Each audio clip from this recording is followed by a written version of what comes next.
Alright, so today I'm going to be reviewing cards from Rastakhan's Rumble, the newest expansion for Hearthstone, and it comes out December 4th, so that's like less than a month.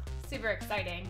The first card I'm going to review is a neutral card, so a card that every class can play, and it's Sharkfin Fan. Sharkfin Fan, after your hero attacks, summon a 1/1 pirate. It's a 2-mana 2/2. So 2-mana 2/2 is super vanilla, so it seems okay. After your hero attacks, summon a 1/1 pirate. So this could be good in, I would say, Arena. And maybe if you made an even rogue, which I don't know if anyone plays right now, but even rogue, you can equip a weapon on 1, Sharkfin Fan on 2. That'd be interesting. So I think this card's okay. Plus it's a pirate, and there are some okay pirate cards right now. There's the 3-mana 3/3, the captain, I can't remember his name, but there could be some synergy there. So this card could be pretty cool. Not sure yet, but we'll wait to see when the more cards come out. See how good this card is. Alright, so now let's go into our classes. First class, Druid. We all love Druid because it's so great. We have one card to be seen from Druid, and this card is Savage Striker. 2-mana 2/3. Deal damage to an enemy minion equal to your hero's attack. As of now, as of the cards we have, I don't see this being in a constructed deck, but I think this is a good card for Arena because it's a 2-mana 2/3, so its stats are good. 2 mana, 2 attack, and 3 health. Just good stats. There could be synergy with Druid for sure, but a lot of the cards it would synergize with are cards we don't really use in constructed. So until I see more cards, I'm not sure about this one. It's so cool. I like the artwork. It's pretty. Alright, let's look at the Hunter cards. There's 2 cards we've seen from Hunter so far. The first card is Baited Arrow. 5 mana, deal 3 damage. Overkill, which is a new term, summon a 5/5 Devil Sword. So basically, if you kill a minion, but you do extra damage to it, then you overkilled it. So if you overkill it, then you get a 5/5. And to me, this card is pretty bad because it's 3 damage for 5 mana, which is bad. And situationally, you would get a 5/5 Devil Sword, but it would have to be a 2 health or less minion, which means you're actually only doing 2 damage for 5 mana. So it's super situational for it to be an okay card, but otherwise it's just bad. So it's, yeah. I mean, if you compare it to Flanking Strike is 1 less mana, 3 damage, same amount of damage for 1 less mana, and you automatically get a 3/3. So I would definitely say Flanking Strike is way better than Baited Arrow. So yeah, Overkill is a very cool mechanic, and I'm excited to see more Overkill stuff, but this one is not good. The next card is Spring Paw. 1 mana 1/1 with Rush, and its battle cry is to add a 1/1 links with Rush to your hand. This card is kind of like Alley Cat, but Alley Cat, you've got 2 1/1s on the playing field. This one just 1/1 on the playing field, but it has Rush, and you have a Rush in hand. It's fine as a card, but it's extremely valuable for Deathstalker Rexar. This is going to add a Rush minion to the pool for Deathstalker Rexar, which is awesome. Those are the cards you look for, and it's super cheap. So super cheap card to build a beast with Rush. And add a Rush minion to your hand. Like, this is amazing for Deathstalker Rexar. So it's going to be an amazing card till Deathstalker Rexar rotates out, which is in April. So starting December 4th through April, I think this card is great. Then after that, not sure. We'll have to see. Okay, the next set we have is Mage. My favorite Mage. we have 2 cards from Mage. Our first one is the legendary minion, Hex Lord Malacras? I don't even know if I'm saying that right. Hex Lord Malacras. Battle cry, add a copy of your opening hand to your hand, except for this card. So, it's 8 mana, 5/5, which is bad. 8 mana, 5/5. And then you're gonna get whatever was in your opening hand, which likely was low-cost cards. So by turn 8, you don't want a bunch of low-cost cards. You want high-valued cards. So in my opinion, I don't see where this quite fits, unless they're really trying to get a hand mage going, where you want a full hand, which they have a couple cards like that right now. They have, what is it, a 6 or 7 mana 3/3 that deals damage for how many cards you have in hand. There's also the card that summons a card based on how many cards you have in your hand. Mountain Giant, so maybe they're trying to create this some sort of hand mage. Maybe. And then having a bunch of low-cost cards, if you have a full hand, would be fine. So, that's where I could see this card going. The next card is Pyromaniac. Oh, let's go back to Hexalord. By the way, my favorite artwork so far. Love it. Love the artwork for this. But Pyromaniac is a 3 mana 3/4. Whenever your hero power kills a minion, draw a card. Okay, I think this card's great. Because first of all, 3 mana 3/4 is strong. Because its stats are 7 on a 3 cost. So if it's the 3 cost, its stats should be 6 or more to be good. And it's 7, so good stats. And you can draw, which is important for mage. Especially with like a big mage when they don't have a lot of draw opportunity. Right now they use Arcane Intellect. Or, no. That's not the card. What's the 3 mana 1/3 card? That you ping it to get cards. And that is just a 3 mana 1/3 versus 3 mana 3/4. Way different stats. Arcane Acolyte of Pain, that's the name of it, Acolyte of Pain. Right now that's a lot what people use. They also use the Raven and other things that draw specific cards. But if you just want to draw cards, I think the Pyromaniac is a much better option than Acolyte of Pain. So I can see this in a big mage. Possibly in an odd mage. Possibly an odd mage will be created this time around.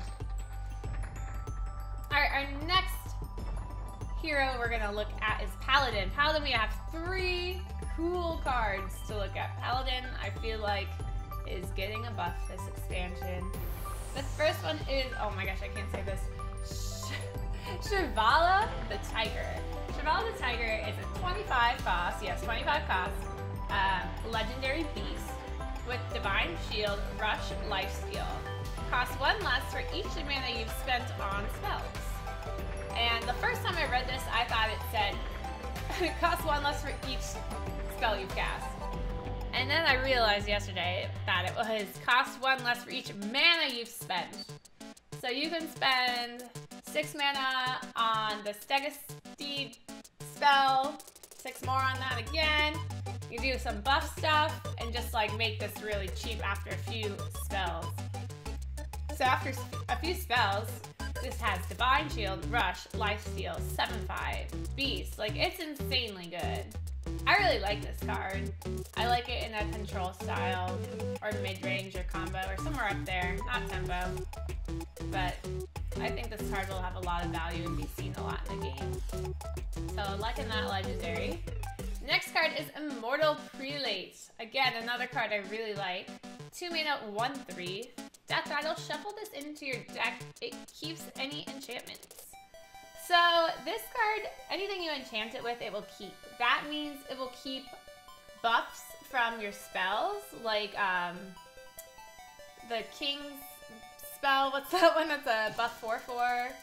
And I mean, there's so many buff spells, but it's any enchantments. That means it will keep your Valinir weapon enchantment. So Valinir weapon is when you break it, it buffs a minion, and when that minion dies, you get this weapon again. Ring the Bells is another buff. There's so many buffs. The weapon is the most interesting to me. And then after that, you can summon it any way you want, because it's not a battle cry. So you can summon this with Call to Arms. Let's get it out. So, I think it's very good. Especially because it's not even a legendary card. So you can have 2 of them. You can have 2 of these guys. I think they're awesome. And so, one thing you have to keep in mind is they can be silenced. But it's 2 mana. So it probably won't get silenced on turn 3 because most people run a 4-cost silence in their hand. The 4 mana 4/3 silence spellbreaker. And people only carry 1 or 2 silences in their deck. So you have 2 of these guys. If they're only running 1 or 2, there's a lot of stuff to silence when you're dealing with a paladin. So I see this being a really, really good card. Running 2 of them for sure. The next card for Paladin is Timeout. Look familiar? Look like any mage card you know? That was Hall of Fame. Alright, so Timeout is your hero is immune until your next turn. This is interesting because with the mage card, it was a secret. And you would put it up whenever you had free space to put it up. 3 mana that you could spend. And it would proc right as you needed it. This card, you have to put it up right before you need it, which means you only have 7 more mana that turn to do what you need to do. So this card is going to sit in your hand, for starters, and it's going to, like, kind of hurt your mana that you get to use that turn. But it could be valuable for an OTK Paladin, if people want to play OTK Paladin. I could see it there, maybe. I'm not as sure about it as the other 2 Paladin cards, but I could see it possibly. It's not as broken as the Mage. Was that called Ice Block or Ice Barrier? It was one of the 2. That card was much more strong than this card, in my opinion. Because this one you have to hold, it's gonna be slightly heavy, but I don't think it's crazy amazing. I think a lot of people thought Rebuke would be crazy amazing, and it wasn't. And I just kind of see Timeout as the same way. Like, it's not going to be anything crazy. But it'll be good. Maybe. It could stall for a turn, and you want to stall for turns if you're playing combo. Alright, let's look at Priest. We only have 1 card for Priest so far. And the Priest card is Surrender to Madness. Surrender to Madness, destroy 3 of your mana crystals. Give all minions in your deck +2/+2. So, this card, I'm super unsure about. Like, it's been debated. Maybe you could create some sort of like super aggro priest, which is not 2 terms you could use together. Aggro priest, it's like, wait, what? Because the thing is, like, if you're destroying 3 of your mana crystals on turn 3, then you're like way behind, especially if you're facing a druid. You're gonna be on turn 1 and they're gonna be on turn like 8, right? Because that's how fast that they gain mana crystals, and you just dropped all yours. Now if you're using it like slightly later game, maybe it's better, or maybe if you just have a lot of really low cost cards and you can draw a ton, you'd have to be able to draw a ton to make this worth. That's the only way I can see it. Be able to draw a ton, a lot of low-cost minions. Yeah. I kind of think that's the only way this card will work. So I'm very unsure about it. Very unsure. But maybe someone will make something really cool out of it. Maybe. That's a card I want to, like, watch out for. Let's watch out for this card. But, like, again, there's these cards that priests always get that I think are going to be super good, and then they're not. So let's think back to the Lady in White. Lady in White is a 6 mana 5/5 legendary that no one touches, and it buffs the cards insanely. No one touches the card. So I'm just feeling a lot of buff priest stuff just like never really pans out, but that's how I see it. Alright, let's look at Rogue. Rogue is getting super piratey these days. The first card is a 6 mana spell, Cannon. Is it Barrage or Barrage? I don't know, English hard. So Cannon something, deal 3 damage to a random enemy. Repeat for each of your pirates. So let's say you have 5 pirates on board, you're gonna do 18 damage because you're gonna do the initial 3, and then 3 for each pirate on board. So 3 times 5 is 15, plus the 3 is 18 damage. So situationally, this could be good, but there's not a ton of times where you're gonna have a ton of pirates on board and your opponent's gonna, I mean, I don't know. I don't know how I see this. Maybe good with preparation. I would have to see how pirates pan out. We haven't seen enough pirate cards for me to be like, yes, this is great. But remember the 2-cost card I showed you at the beginning, the 2 mana 2/2. And I said maybe there could be an even rogue. Maybe. I don't know. I'd love to see more cards for this one to decide whether it's good or not.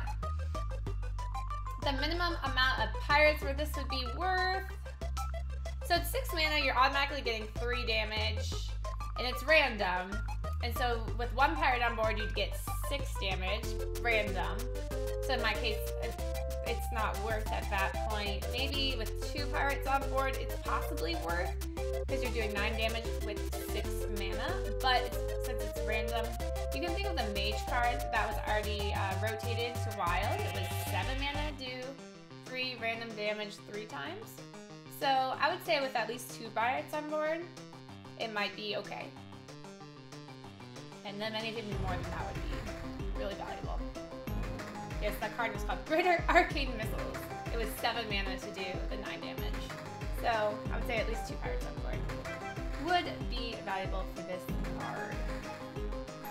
Alright, and then the second rogue card is Spirit of the Shark. Spirits are a new thing for this expansion. Every single class will have a spirit card. And so far we've seen the rogue spirit card. And the Spirit of the Shark is a stealth minion. So you get stealth for 1 turn. And your minions' battle cries and combos trigger twice. Now, this sounds amazing. Battle cries and combos trigger twice. So it's like a brand effect, except for the combos, Brand can do the combos. So, in my opinion, it sounds super cool. But it is 4 mana. So, it's a bit clunky to get a 0/3 out of 4 mana. I'm not sure, because you, like, let's say you're on turn 10, then you get 6 mana to do something that triggers twice, and then if they don't flanking strike your board or something like that, then you get to do it again for 2 turns. So maybe. I'd have to see more stuff to come out. I could see it with maybe like a Pogo Hopper deck, which is not very strong right now. Or maybe with the spiders, to put more spiders in your deck, but at that point you'd rather have the Elic because it's a 3 mana 3/4. So, I don't know, we'll have to wait on that one and see what we can do with it.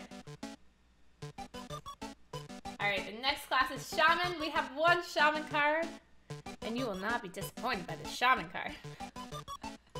You will not be disappointed by a 6 mana. Summon 3 2/4s, taunts, and then get overloaded 3. So essentially this card is 9 mana, because you get overloaded 3 mana. And you get 3 2/4 taunts. So inevitably this card gets compared to Spreading Plague. Spreading Plague is also 6 mana. But you get 1/5, so same value, and you can get way more than 3. And you don't get overloaded. This card is like playing the Spreading Plague to get 2 plagues, right? So I would say this card's bad. This card's bad. There's been a debate that maybe this buffs Hagatha. I think it doesn't buff Hagatha, because if I were to get this from Hagatha, I'd be probably mad. Because it's a waste of your mana. You have to spend 6, and then the next turn you lose 3, so if you needed to Shadow Walk the next turn, you couldn't, because you've overloaded 3. So I personally don't think this is a good card. But maybe some frog lover will, or toad lover will prove me wrong. look at. Alright. The first card we have for Warlock, we have 3 cards for Warlock, is Void Contract. Destroy half of each player's deck. Oh my god. Destroy half of each player's deck. I honestly don't see someone running this card unless they're at a lower rank and like super frustrated with losing to combo decks. So if you're like lower rank and super frustrated with combo decks, then you run it maybe. But I wouldn't run it. What might be a stronger thing to do is run the 6 mana 3/4 octopus guy. Can someone tell me his name? That discovers a spell that costs 5 or more. And that way, as a Warlock, you'll most likely discover this if you need it, if you're facing a combo.